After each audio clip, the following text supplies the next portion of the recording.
If there's one thing that could improve the experience of watching hundreds of bloodthirsty zombies run towards me in a frenzy, it just might be doing so from a first-person perspective rather than third. Seeing hordes of the undead throw themselves off ledges right at me, or piling themselves up into murderous mountains of meat to climb towards me, is already one of the best experiences World War Z has to offer. But when I saw it through the eyes of my playable survivor, it dialed the horror up to 11 in the best possible way. Whether I was trying not to die of hypothermia in the frozen nightmare of Kamchatka, Russia, or blasting my way through a sea of flesh eaters in the streets of Rome, every encounter hit closer to home with each zombie right up in my face.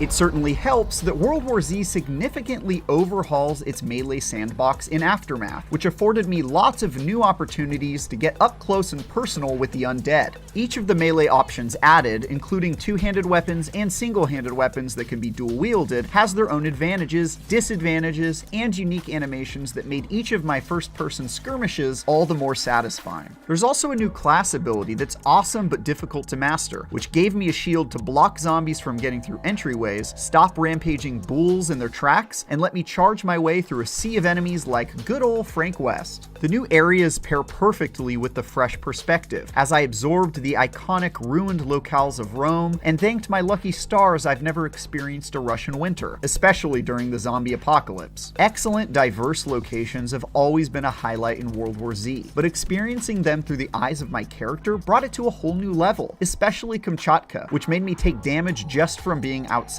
Running from heater to heater to avoid dying simply for the deadly sin of being in Russia almost made me forget all about the armies of the undead that surrounded me and eagerly anticipated chewing my face off.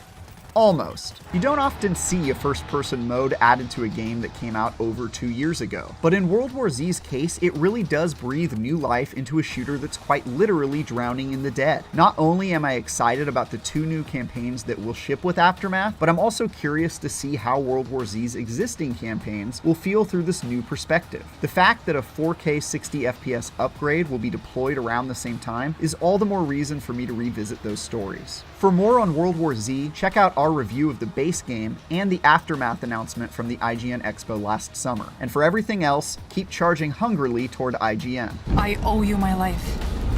Actually, you owe us nuclear power. We made a deal. Oleg and his deals.